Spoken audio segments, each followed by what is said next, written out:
End of July. Okay, guys, I guess it's a small group today. Anyone want to talk about if they remember anything from last class? We did proactive communication. It's okay. I wish I didn't miss that class. I feel like I needed proactive communication. I'll send you the notes. So the whole thing was to get out of your own way and to kind of be a conduit. Like before you speak, you're not coming from lack.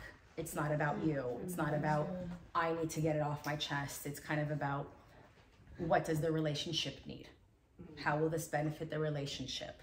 It's also not talking from your tikkun, not talking from your hurts, not talking from that area. And when you pause, you bypass all of that. Gotcha. Did anyone practice anything they want to share? No? I feel like I'm constantly practicing. You know, yeah, like, tell me. I had a big, like, I feel like my life has changed a lot in everything that, like, I've dealt with, like, when my dad dying, everything, with everything, like, I have a different view. Like, I really think things happen for a reason. It gives me, like, a lot of, you know, closure. I pause, I think about it. I ask what's the lesson that I'm learning, and I try to figure out the lesson I'm learning, and it's just really given me such a sense of peace. This like last reassurance. month. Yeah, I kind of think it's kind of weird. I feel like sometimes I'm a little emotionless, which is kind of weird. I don't know. Like I always am telling people, it's okay, don't react. It's not a big deal. It's meant to happen. It's in it. But then I also kind of feel like I'm a little cold. Because I'm like I don't get as emotional, so I don't know if that's. Do you block it, or do you, is it just? I don't know if it's I'm blocking it. I really am like I was telling Shiva, we take this meditation Judaism class, and I just feel like whereas I feel like I'm not as sad or not as happy. I'm just becoming a little bit more. So you're not a strobe light.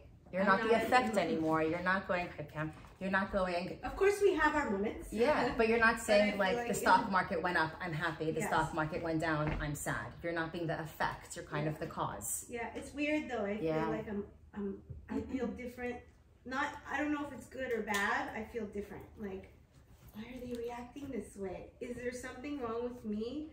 How come I'm not reacting this way? Can I say I'm like that too, actually. Yeah. Can I say something though? Because I don't know how your situation is, but that when I talk about my mom, because I've been dealing with it for so long, and I know your dad's situation is like, it's been a while. So for me, like sometimes, like if someone were to talk about the situation similar to this they're dealing with, they get a lot more emotional. I feel like that too. Like I do the same thing. I'm like, it's okay. Like, oh my God, I'm so sorry you're going through this. But I've had so many years to like process it, and it's pretty much been a part of my life as if I know no other way. So it's like the way I've processed it is very different than people that are just hearing the news process it.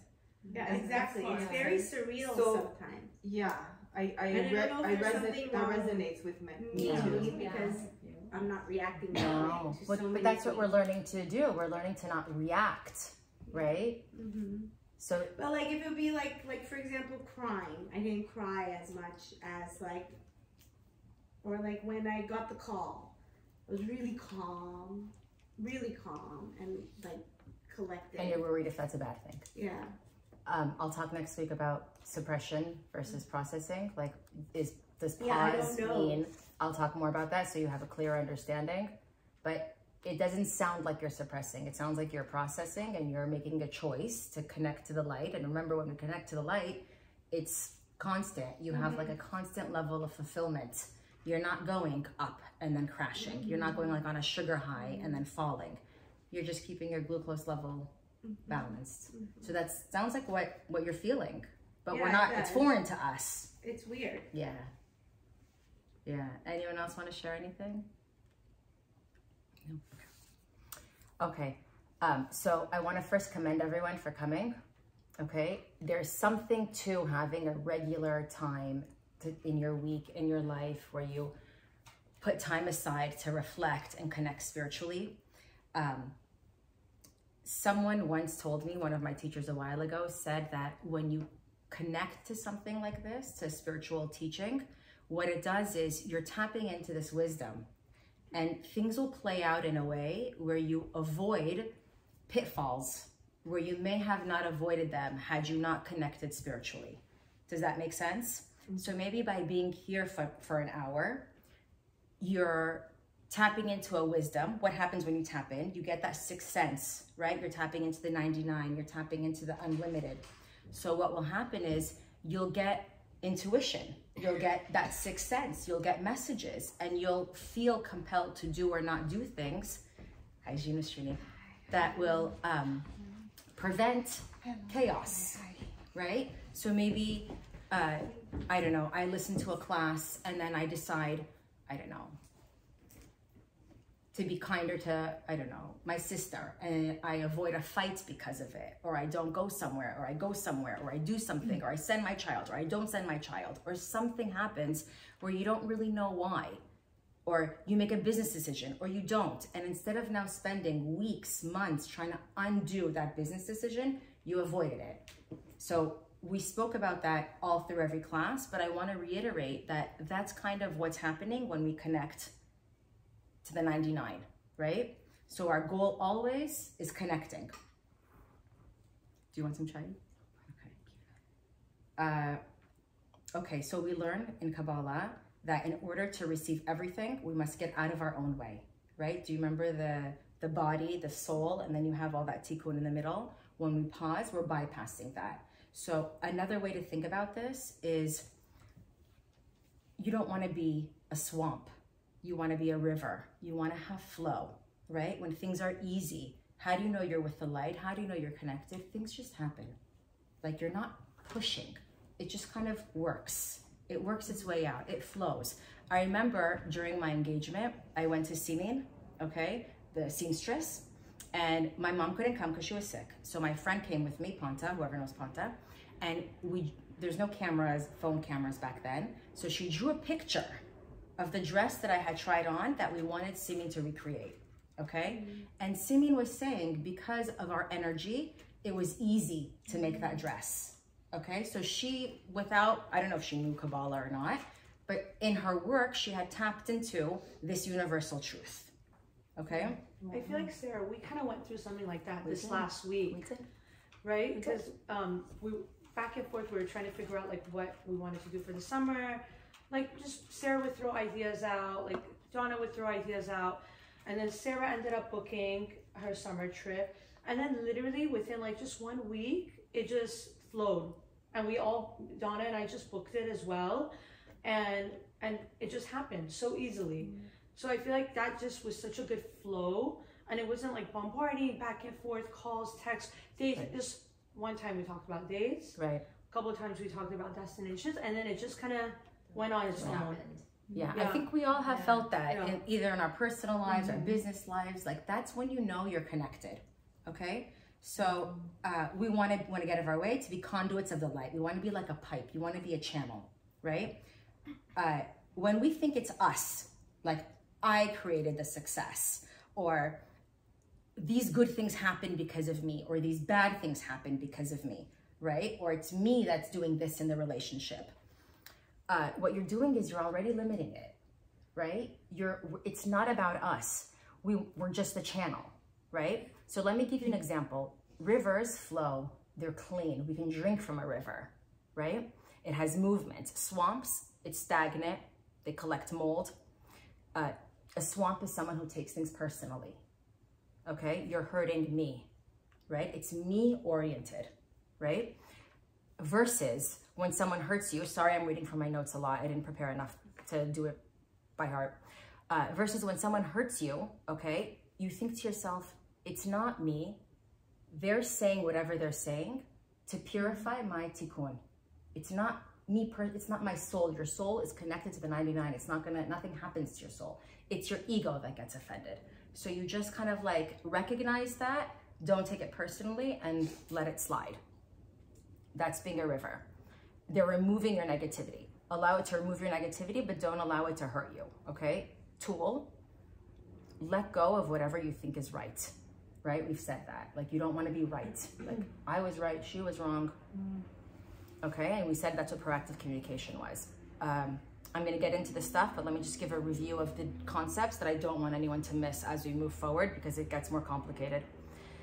The focus of Kabbalah is connecting to the Creator. When you have an issue, when you need to heal something, okay? We think we're going to the therapist. We think we're going to our friend. We think someone else is going to fix us. Even Kabbalah is not the energy, right? Kabbalah is a dialing tool to dial into the energy. So we're using this as a tool, okay? Are there other routes? Of course there are. Kabbalah is the most inclusive, okay? But every spiritual path has these elements within them, right? Okay, so we spoke about signs and messages, and I feel like this happened a lot for me this week, so I'm assuming that it might happen for our class too, if you guys are all sitting here. There's a quantum level that our souls have, okay? That means our souls are connected to other souls, okay? You want to call them soulmates or whatever. Let's say, for throwing it out, we each have like 5,000. You want to sit here, you can pull up a chair, however you're comfortable. Come on. So imagine, just to throw out a number, we each have like 5,000 souls that we're connected to, okay? So if I'm working on myself spiritually, I'm affecting those 5,000 people that my soul is connected to on a soul level. Who are these 5,000 people? They could be you guys, it could be my family, it could be someone across the world. Like, you know, you've gone on a trip and you've met someone and you felt, you know what I mean?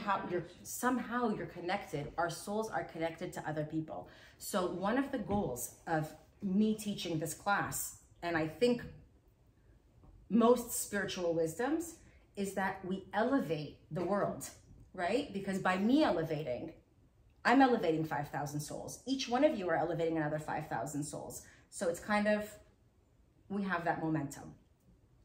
Okay, so we spoke about signs and messages. So to the extent that you want to get a sign from the Creator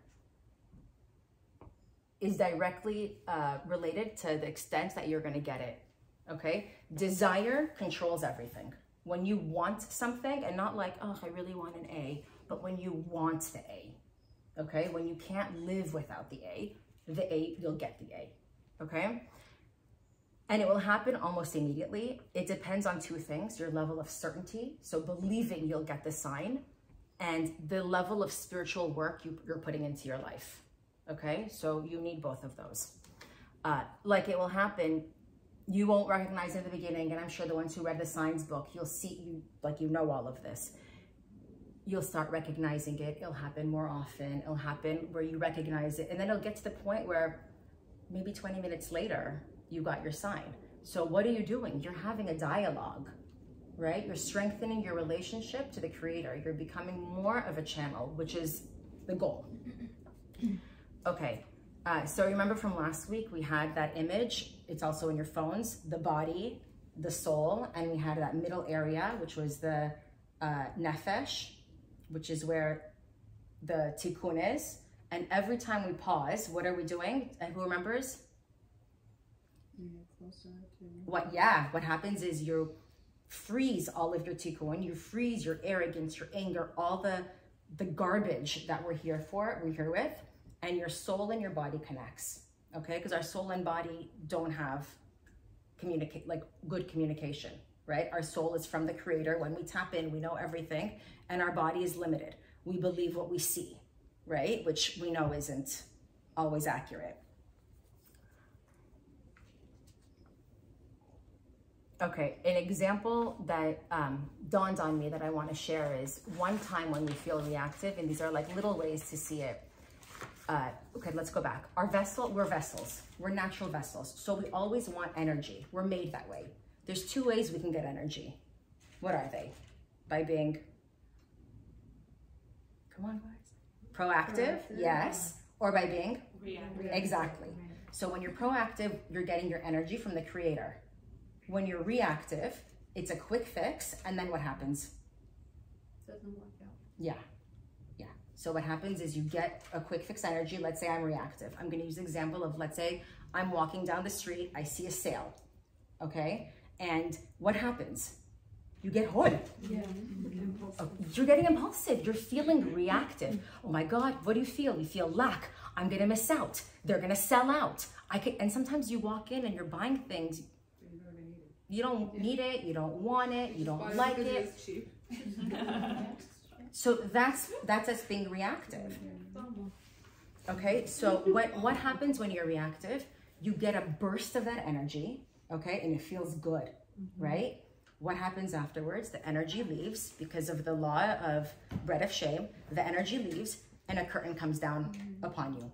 What happens to that energy that left? Where did we say it went? To Satan. The energy goes to Satan, exactly. So who gets stronger? Satan. What happens? Your next challenge is harder. You now have darkness, you now have depression, you now have anxiety. And what happens? You want more of that exact thing where you're reactive, okay? The example I'm gonna give is heroin, okay? Someone does heroin. They're getting a lot of light from heroin, and it's pure light, okay? It's good.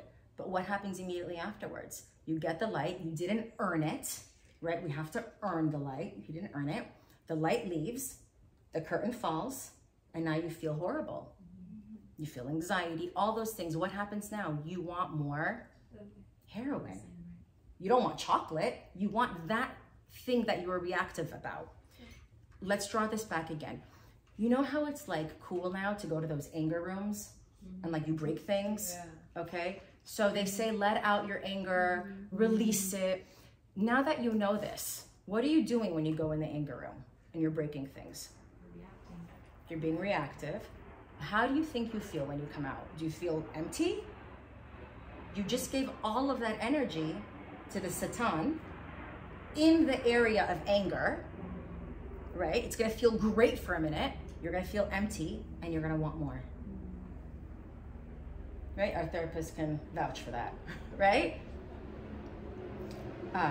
Okay. Let's go through the bug bite. Let's say someone gets a bug bite. Why do you want to itch it? It just feels so good to itch it. What happens when you're itching your bug bite? You're getting light. You're tapping into light. Has it ever gotten better? No, it gets worse. Yeah, it gets worse. What happens? The more you itch it, the more you need to itch it. The more you want, until it bleeds, until you have chaos, right? So this is the cycle that we have to break out, and we have this cycle in our relationships. We have this cycle with food. We have this cycle with how we exercise, how we treat ourselves, how we spend the day, how we talk to our parents, how we talk to our siblings, how we talk to our kids, right? Maybe we speak to them. I know this week, for instance, I got really mad at one of my kids, right? And immediately I felt horrible. It becomes a cycle. You feel bad, you muller over it, and then the energy went into that area. What happened? You feel bad, and then it causes you to do it again. I went back and I dropped my daughter home because she made me really upset. Did you? I did. I seriously went all the way to the end of the street, and then she really made me upset. I said, you know what, that's it. I turned back and I said, you have to go home. She said, no. I said, yeah, you have to go home. You really make me upset. This is something that I don't have to go home. I called my sister. I was like, with her newborn. Yeah, I felt bad after. I seriously felt that was good. I felt so bad and so guilty. It's okay. But what she told me, it was really hurt me. She told me something really hurts me, and I said, you know what? No, this is not fair to me what you're saying. Turn back. I said, go home. You have to go home. I'm not gonna take you. Done. I didn't say anything. I said, no. What you said, it really hurts me. Just go home. We talk later, or I can't. Yeah, when you're not in that space.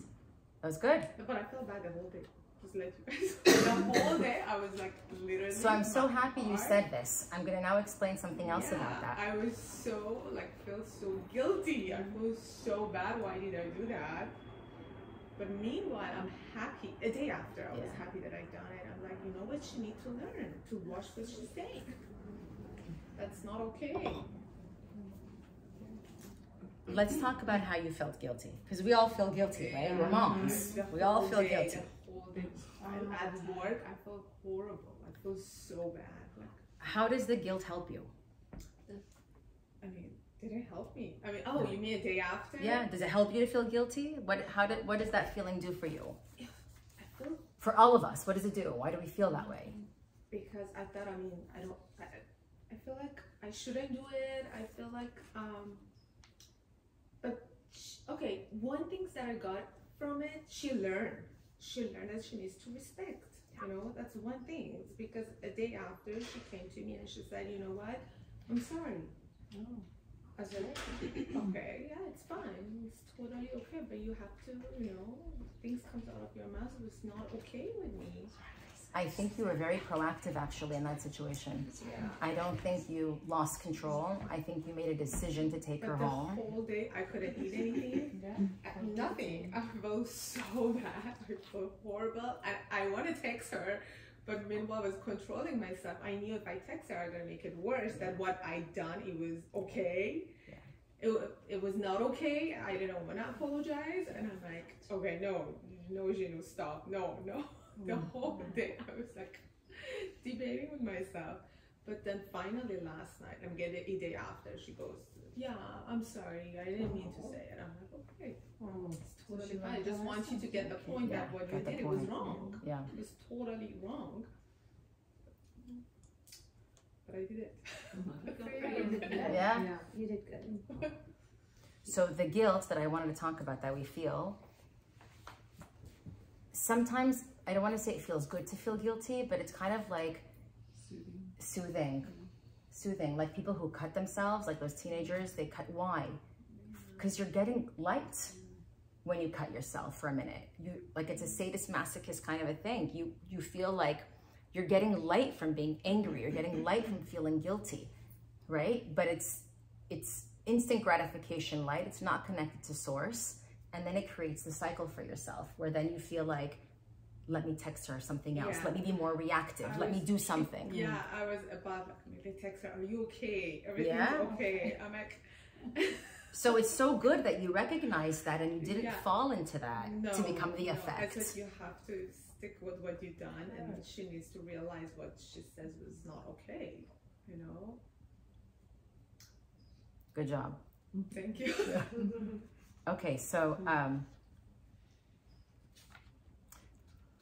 going to go in order of this, but I wanted to piggyback on that. So before we are born, or while we're born, when we're here, there's a certain amount of light that surrounds us. Do you remember this? I spoke about it briefly in Kabbalah 1.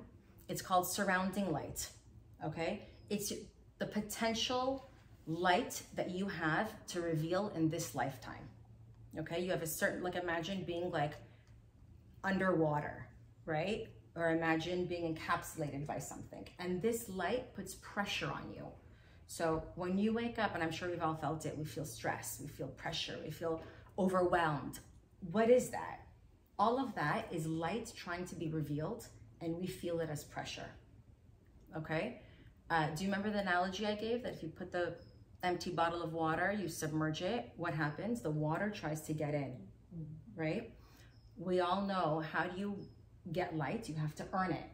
So you have to have a challenge. You have to then be proactive, and that's how you get the light. So the way you remove the cap off of the bottle that's underwater is by being proactive. So when challenges come your way, and I'm just reminding everyone, this is Kabbalah 1 stuff, when challenges come your way, that is the universe's way of helping you get more light. Okay, so that pressure, that stress, if we're not proactively looking to transform ourselves, challenges will come, okay?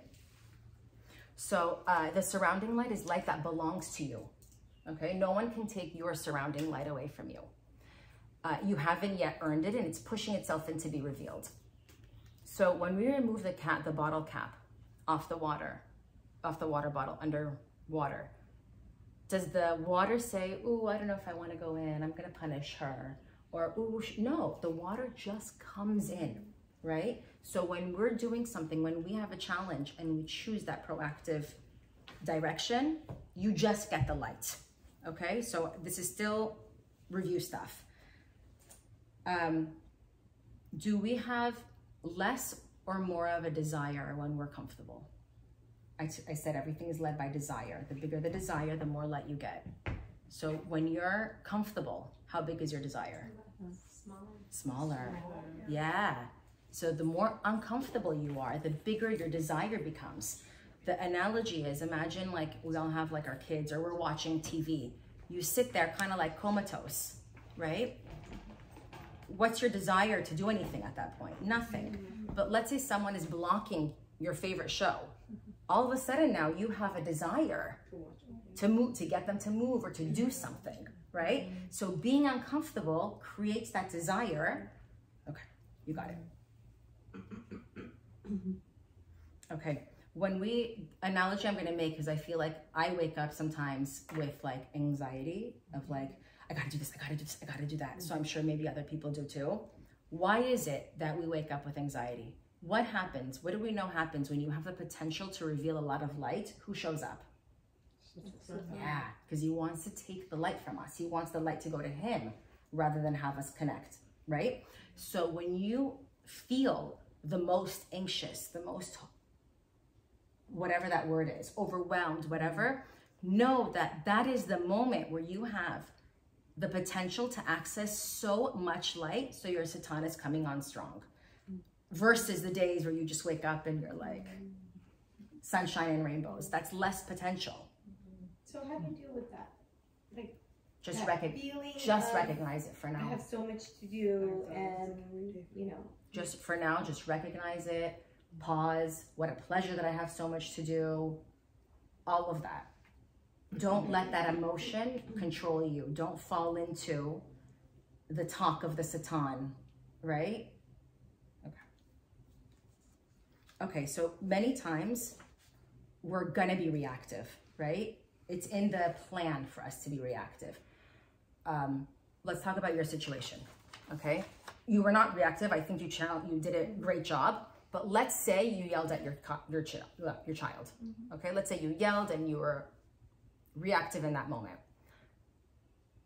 Maybe your challenge was not necessarily just that moment. Your challenge could also be how you deal with the feelings you have after that moment, how you deal with your guilt, because having guilt is perpetual reactivity. So every minute that we're feeling guilty, and I said this before, I'm sure you guys remember, every second that you're guilty, you're losing light. You're losing light. Yeah, because I felt so like Khali. Yeah. Depressed. You want to pull up a chair? So bad that why did I do this to her? Yeah. Why did I do that to her? I couldn't concentrate on work. It wasn't any big deal. Yes. It was just like it wasn't anything, but it was just I felt empty. I felt bad. I felt like why did I do that to my daughter? Why? It's just, I keep saying why. It was just the whole day. So there's some people who, like when they've had like an abortion or a miscarriage or some kind of trauma, they feel really guilty about it. And it stays with them for years and they constantly like talk about it or whatever. Let's say they were young, whatever situation was, they had their abortion, they made that decision. I don't want to get into that soul could have only come for this lesson. Let's not go into all of that, but there is an element of that. The lesson, the test, the challenge could be how this person for the rest of their life now deals with the effect of that guilt, of recognizing not to carry it with them, right? Rather than the challenge being, I was reactive and I had an abortion, it's not being reactive and feeling the guilt afterwards. Does this sink in? We say that one more time. Repeat. Okay, let's say I yelled at my child yesterday. Okay, I yelled at my child. That was 1 second. Maybe it could be in many situations where me yelling at my kid was scripted, right? That was the plan. That was part of the thing. Me having an abortion, I've never had one, but me having an abortion was part of the plan. Yeah, that was part of my movie, okay? How my challenge that I'm here to overcome is how I respond to the guilt and anxiety and maybe shame and whatever I'm feeling post-abortion, okay? So maybe I was supposed to yell at my kid, okay? With a grain of salt, pause, comma. how I deal with it afterwards. Am I eating myself up? Am I dwelling in it? Because every second you're doing that, you're losing light to that area. Your bug bite gets itchier. You want heroin even more, right? It doesn't help you. It's the time. So you have to let it go? You have to just let it go. Okay, I did it. It happened. Yes. Done.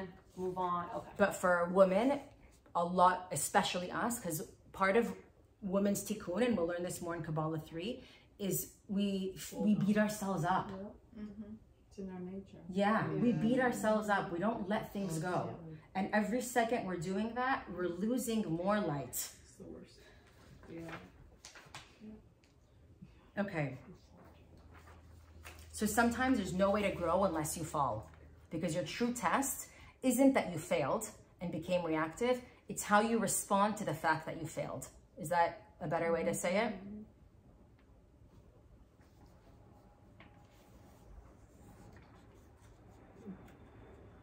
Okay, scratching the bug bite. Okay, it feels good. You took light reactively. Now you feel empty. You have chaos. Your arm is bleeding. That's what addiction is. Okay, so I'm going to talk about where the energy goes. When we say the energy goes to Satan, what does that mean?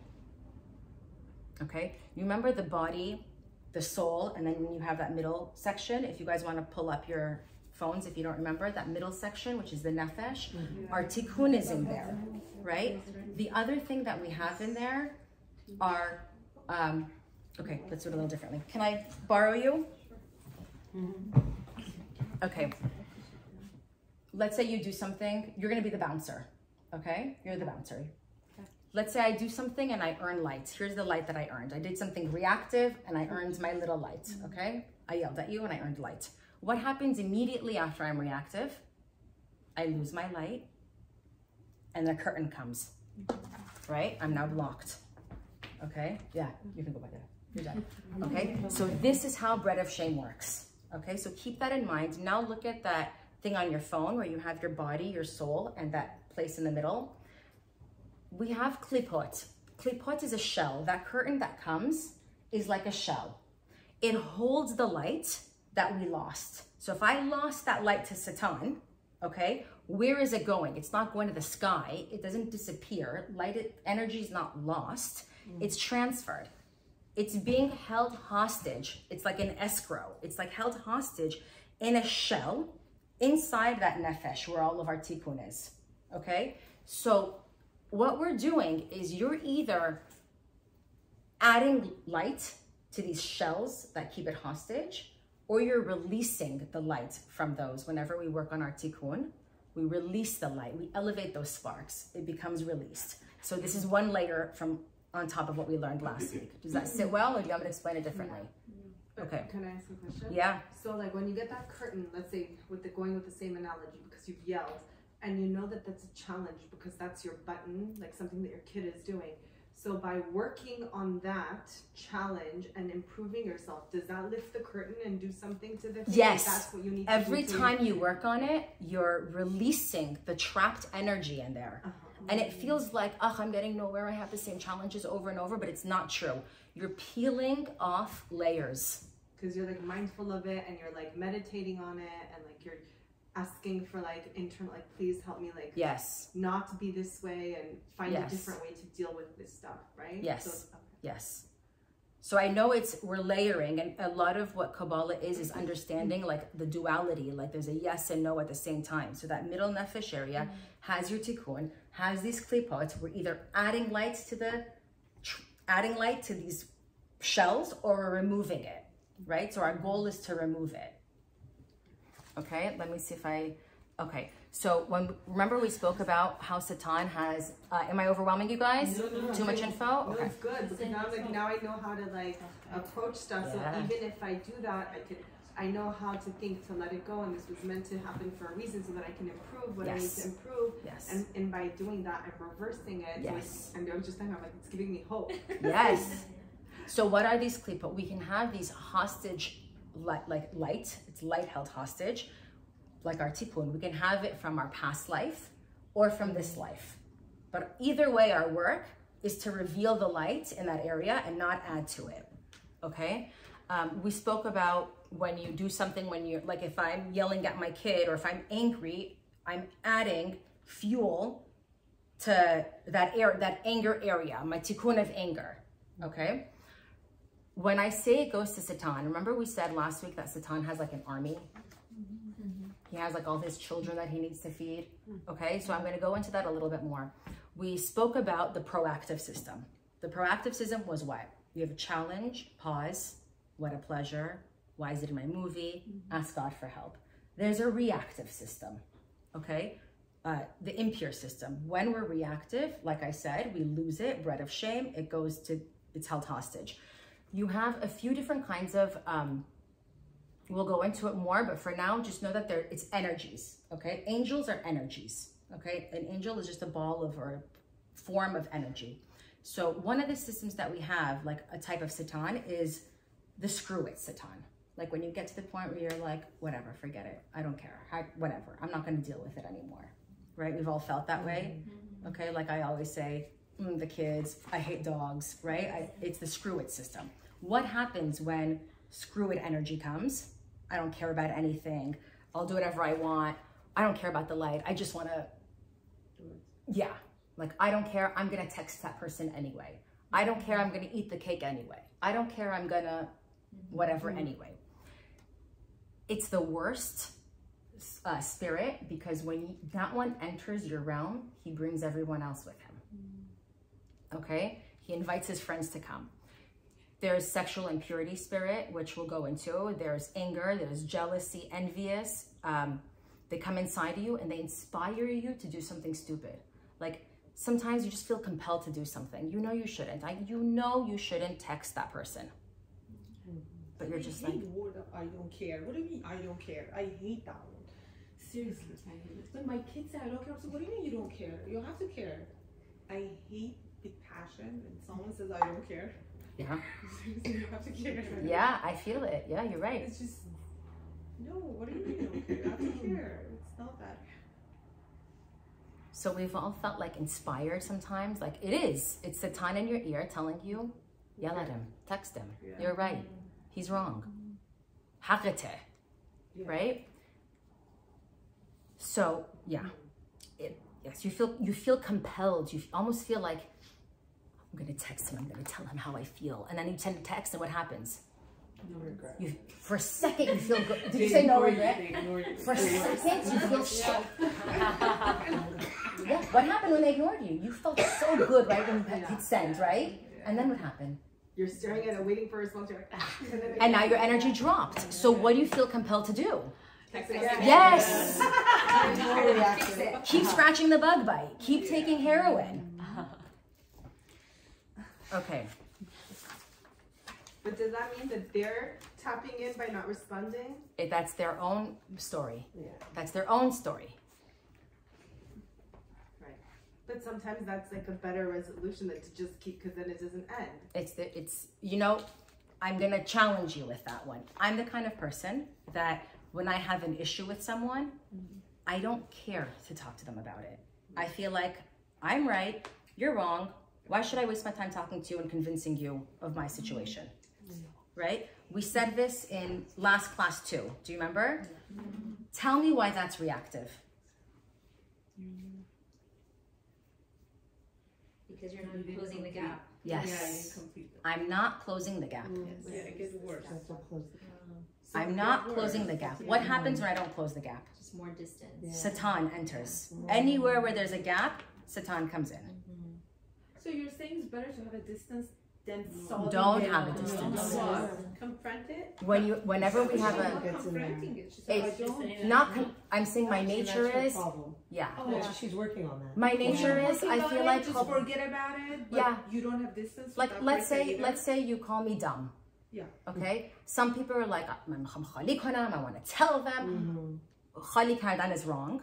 Okay? Because you have to, whenever you're coming from the place of sharing. Right? We want to be like the light, right? You want to have similarity of form, right? If I'm coming to Khali, it's never proactive. You're reacting. Yeah. It has to be coming from a place to bring closeness, to take that separation away. So what would be the solution to tell that person, it hurt my feelings when you said that? Yes, because you care about your relationship and you want the relationship to be close. You don't want to hold that, but you cannot, like from last week, you can't come from a place of hurt. You have to not feel emotional at that time. So maybe I'm going to wait, and I'm not going to tell you, I didn't like when you called me stupid, until I don't feel pain anymore. And then I'm going to say it, because if you don't know that you hurt me and that you're pushing me away, you might do it again. So it's because I care about you. If I don't tell you because I don't care, who am I thinking about? Myself. If I say whatever, who cares? It's fine. I don't need to tell her. I'm fine. I don't care. I did a disservice to you.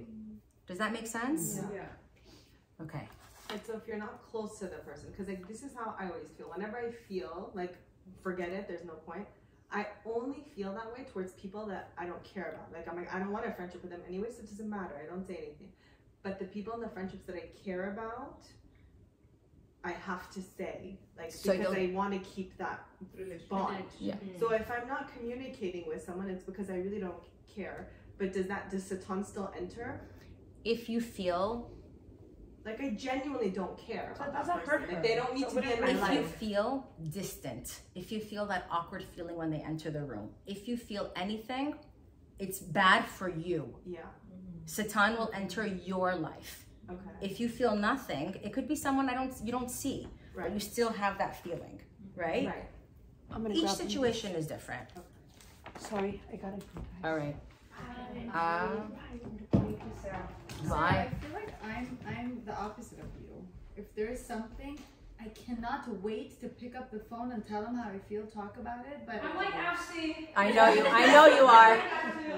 but like, did I do something to hurt you? If so, I'm sorry. Let's talk about it. But I feel like they're not even ready to. Like they need to. So do you remember last class? What's the first thing you have to do? I have to pause and I have to give them. Are they ready?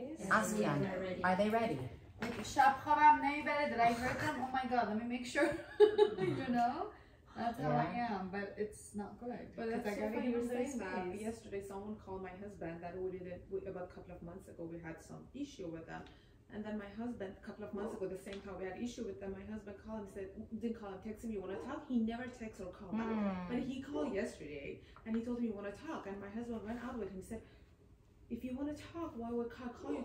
He said, I wasn't ready to talk to you. Yeah. I didn't want to talk, and I was afraid to say something that I need to. Good for now I'm ready him. to talk. Good for him. But no, you're Yeah. saying that. That I it have was to learn funny to that when respect I that heard from that. Yeah. other people. Yeah. Why would you don't want to talk? That's Yeah. Yeah. He said, yeah, I wasn't ready to talk to you Yeah. at that moment, and he said, oh wow, okay. Yeah. I was kind of shocked. I texted you because I want to talk. I said, yeah, I know you texted me, but I didn't want to talk to you. Yeah. Now I'm ready to talk. Yeah. So now we get that. Yeah, that's what I'm telling you. So some people but they don't. But that takes so long, 3 months to talk. I'm the type of person that sits Hurry on up. it, and Me I think too. that time helps you see things clear. Like you said, when you do it right away, you're more It's defensive, more reactive. emotion. It's this. Whereas if you sit and relax on it and then talk about it, I'm working you on see what's important. Yeah, and you see, is it something? Why is it bothering me? Our Klipot, you'll know where you have blockage based on what bothers you, because it could bother me and not bother Susan. The same situation.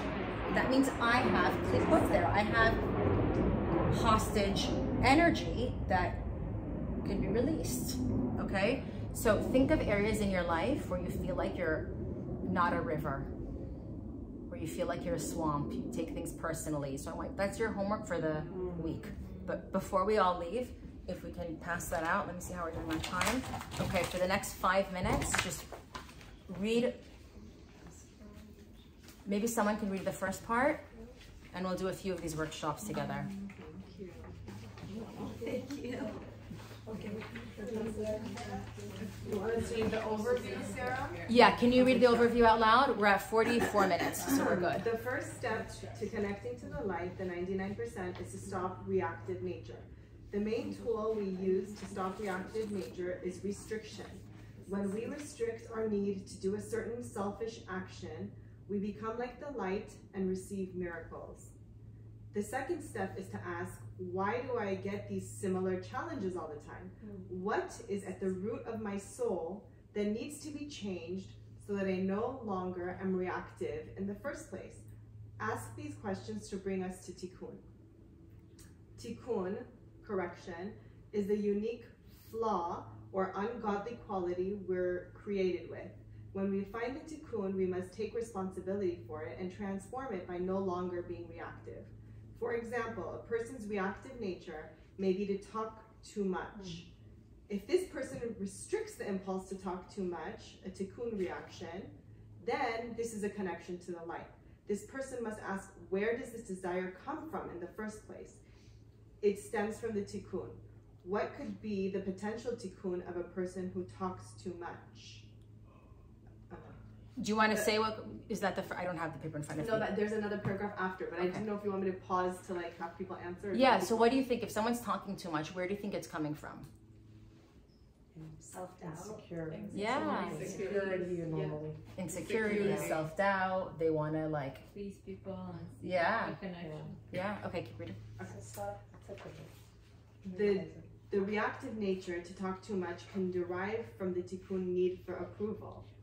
At this person's core is a deep need for approval that runs the show of his life. Upon closer analysis, we see that almost everything is driven by a need for approval. Even the acts of sharing, good or bad, are about people receiving approval, which is a selfish need. Why selfish? Because the underlying motive is about recognition and receiving approval. By finding the tikkun and working to transform it, we remove all agendas and avoid reactive nature before it starts. Okay, should we go on? Anyone else want to read the next one? Just a quick question. So if this is saying that everybody is operating from a need of approval, it's either what do you need to operate from? Just recognize it. Yeah, you're not like if I want people to say, "Wow, good job." Yeah. What am I doing? I'm getting energy from you, right? I shouldn't feel that, or not that I shouldn't feel it. I should work on recognizing my light comes from source, not from you. The good job just feeds my ego. Right. Do you get it? To put that away. I don't do things to hear a good job. I do things because I feel it propels things forward. I feel like it connects to source. Like you're not taking care of your kids to hear "I love you," or taking care of your kids. There's no menace. There's no agenda. I'm not doing it for recognition. I'm not doing it for everyone to be like, "Ooh, what did Hada?" Yeah, you're not doing it to be invited back. You're not doing. You know what I mean? Yeah. There's nothing. There's no strings attached. There's no strings attached. Gotcha. Sorry, I don't know if this question will make sense, but what if you're talking not because of the approval, but because you feel that more connection with people around you. That's when great. You communicate. That's you know great. what I mean? If you're doing it for connection, that's a different. It's coming from a different place.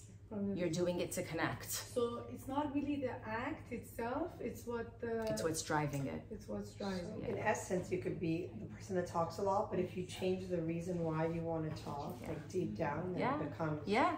Then okay. Yeah. Yeah. Interesting. Do you want to read the next one? Sure. Control. You're very Control, right? No, it's I need approval. Okay, sorry. Tikkun. I need approval. I need to be liked and appreciated. Reactive nature. I talk too much. Solution. Ask yourself before every action of sharing, social gathering, etc. Why am I here? Is it because I want approval? If the answer is yes, restrict this negative desire, tikkun, and focus on a more sharing intention. Try to keep your mouth shut and listen to others.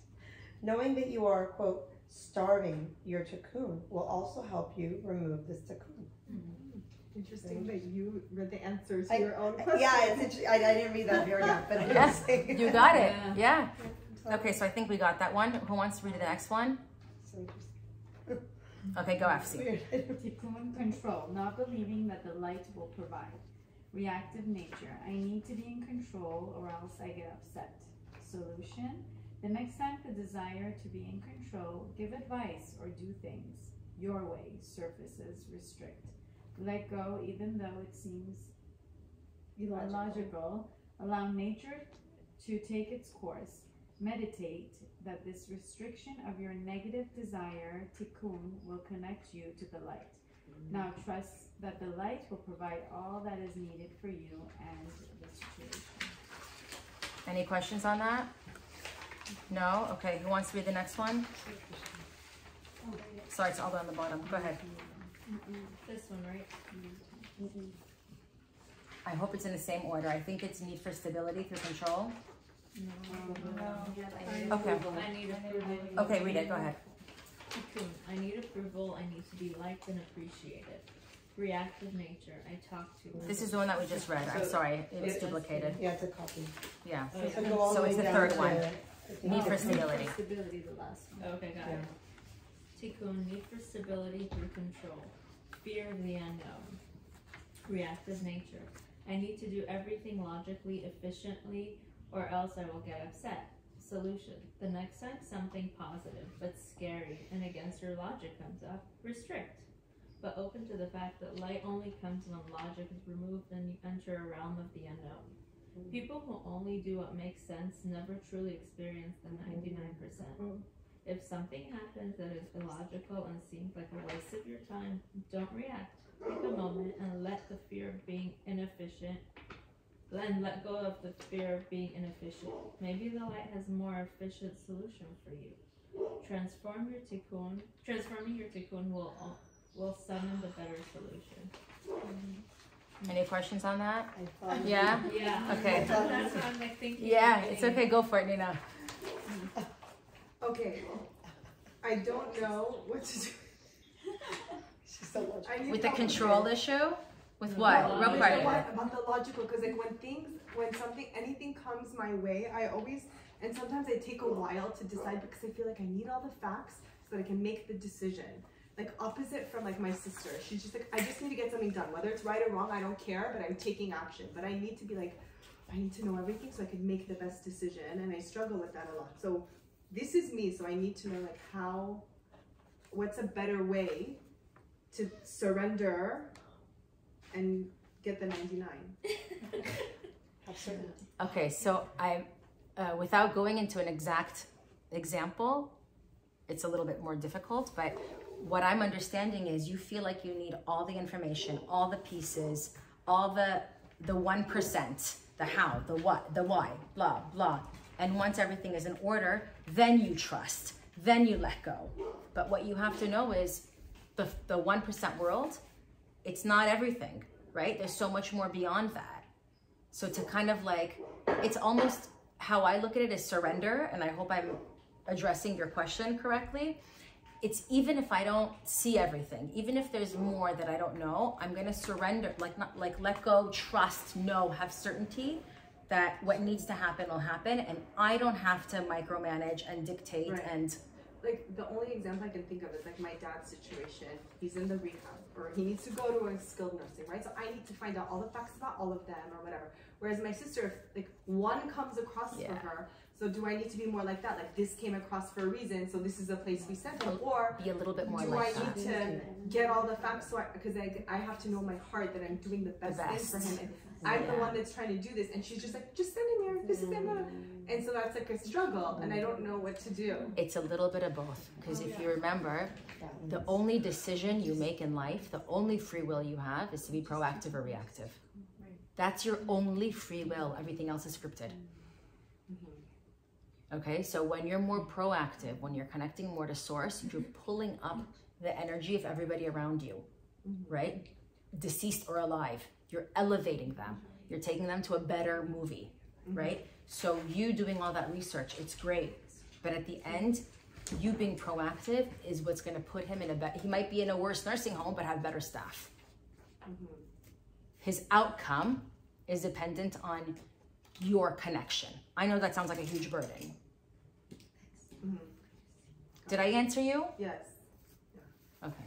Just but to me it feels like Nina is being more proactive because it's kind of like a pause. It looks like it, yeah. And her sister is being more reactive. So I would think like I don't know, like I would think it depends on what your thing is behind it. On a decision, and she's like waiting and thinking and analyzing is more of a pause to me. No, it depends on where she's coming from. I was gonna say it can be, but it could also not be. Meaning, like, let's say she's doing research. You can do research from here until the next month. What needs to like happen, let's say on a normal day you call 10 people, the next day for you to do better is just call 9 people or 8 people. Not, that's where you obsess over it almost. It's not the obsessive, because her side of thinking will always be that way, and her sister will always be impulsive. The way to gain the light, at least what I understand, is to kind of change or pause or see things slightly less in your light. So in her light is, let me call as many places so I know all the facts, but sometimes, I think what Sarah was saying before, trust that 8 is enough. Trust that now 7 is enough.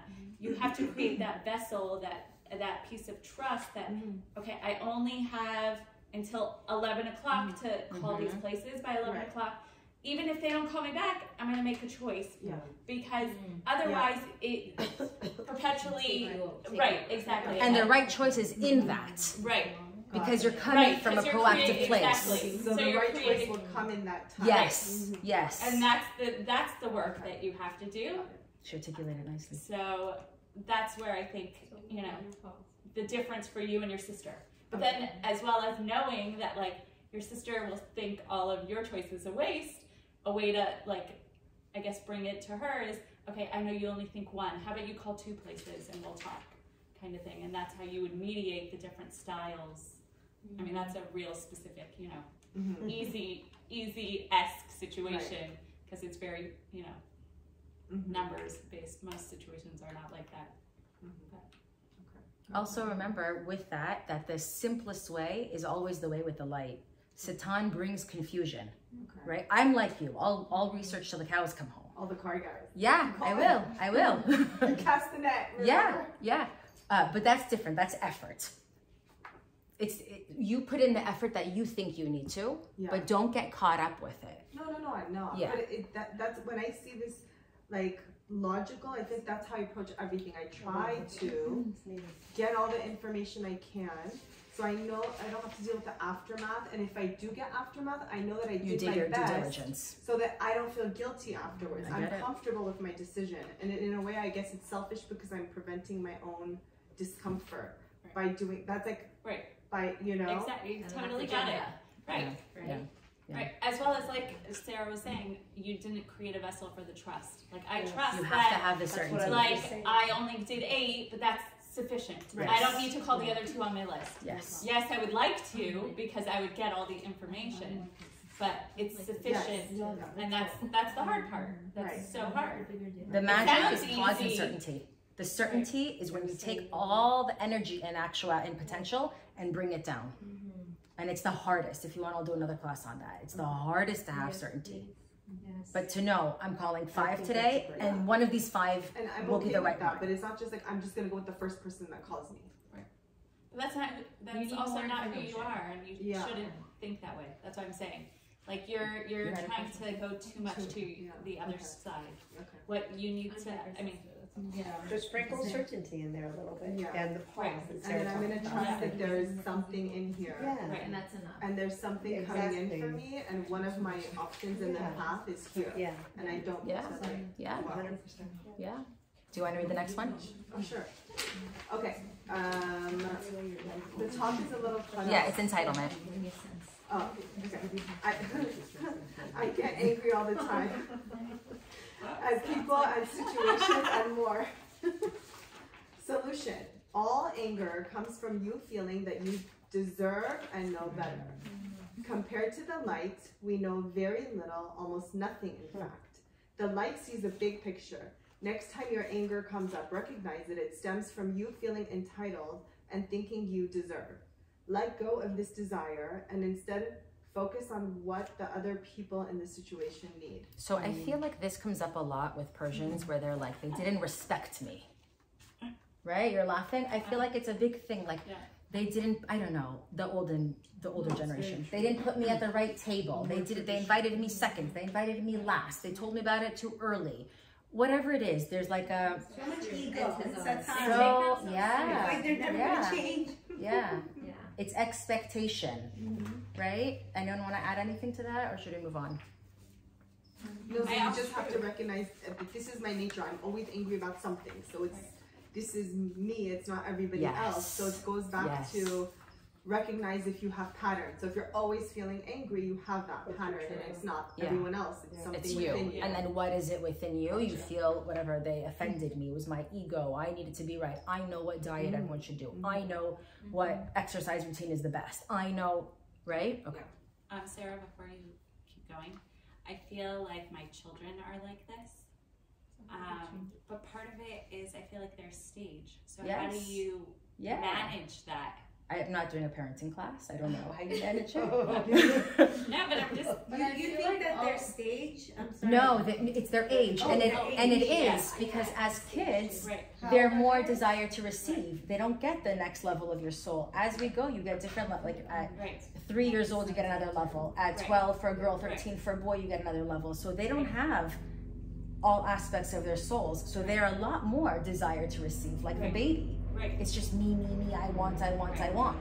So that's appropriate for them. How you parent that?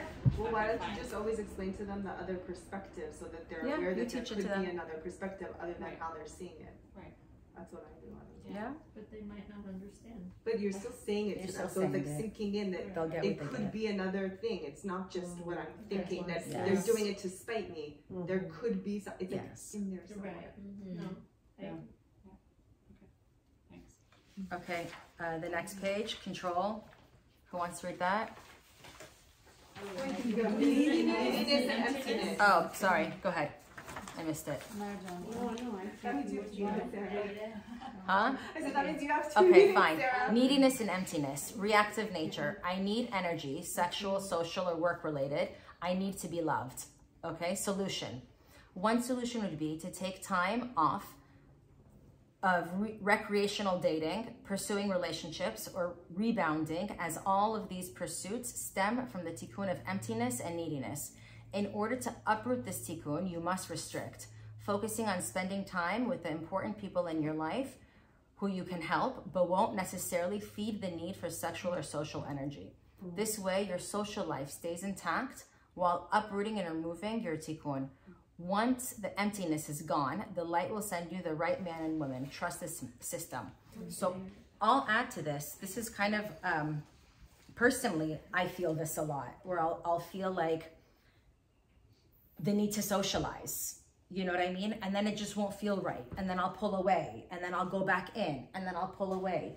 So when I get to that place of I need to socialize, it does come from an empty place, right? I feel lonely. I feel like disconnected, right? So recognizing that, taking a pause, disconnecting and connecting to things that feel like they're more, help me connect greater to source. So my light comes from source and not from my friends and my social situations and whatever.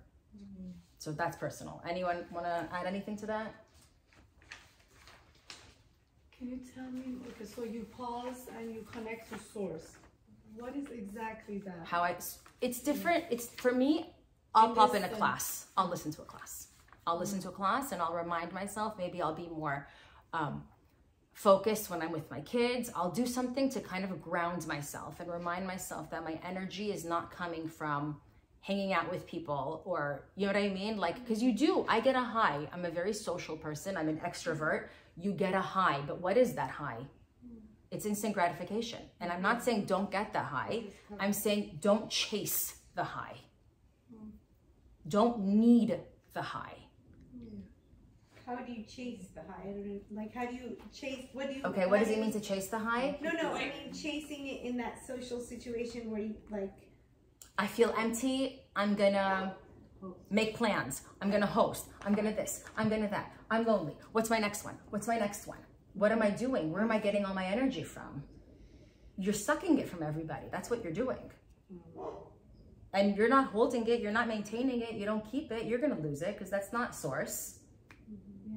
So we all needed like a little bit of that in our life. We all need it, but you come from a different mindset of when I'm hanging out, I'm not coming from an emptiness where I need to now. The thing, like you chase it. Yes. I'm full and you hang out. Yes. I'm full, you're full, let's hang out. Yeah.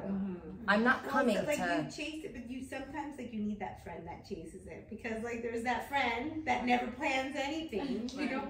I get what you're saying. No, it's okay. Sorry, but I also think there's that one. No, for sure. But I think what you're talking about is different. Like I resonate with Sarah. Like, so for me to chase something, I would actually go clubbing even now. Yeah. But instead of going to that high, like what Sarah was saying, I call the one friend I need and we go out for coffee. It's a whole different ball game because I'm getting the right friendship that I need as opposed to like go out and party kind of thing. So you're probably the opposite, which is you need a person like me to be like, let's go clubbing. And you'll be like, okay, great. I'm not saying don't go clubbing. No, I'm no, not saying don't I go parties.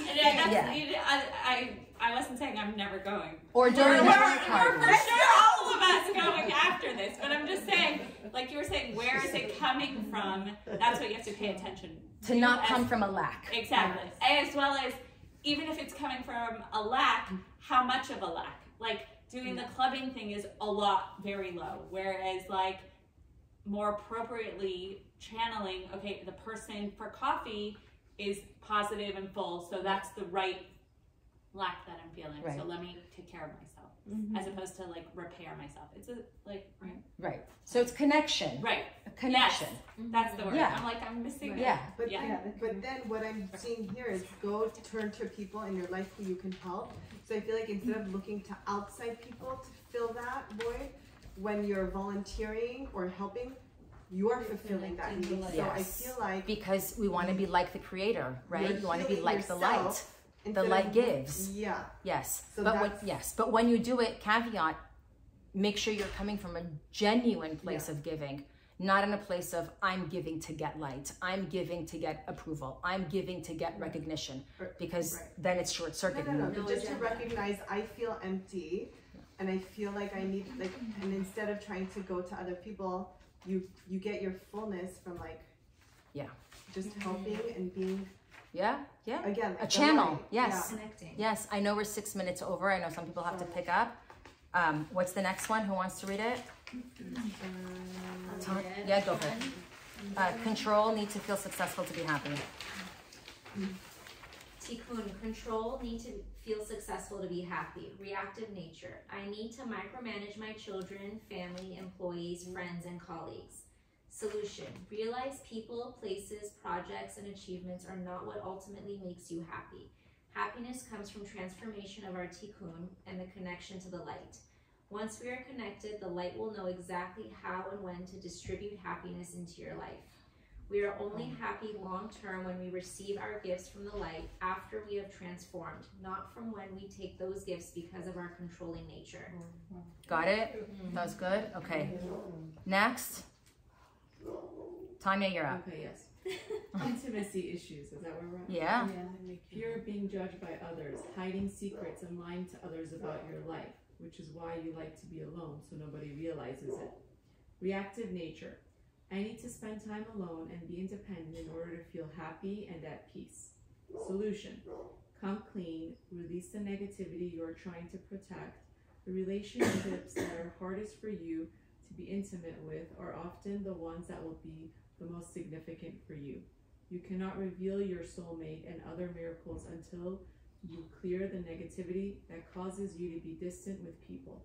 Start to unravel your secrets with those you trust and don't hide or lie anymore. So this is not having distance, and it's not saying go reveal everything to everyone, but just to not have, like, some people are close. Yeah. Anyone Kasha here? Yeah. Okay. I see that a lot in my extended family. Yeah, because it creates distance, right? Like if you have a close friend. Yeah.